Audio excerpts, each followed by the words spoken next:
Hi. Conducting regular HVAC audits can save buildings from kind of breakdowns and inefficiencies seen in this office.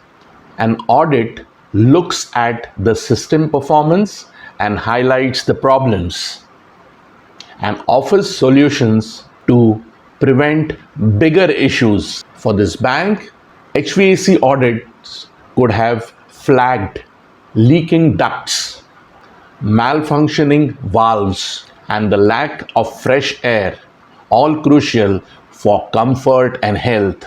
With these insights, the facilities could avoid higher repair cost and ensure building is optimized for energy efficiency.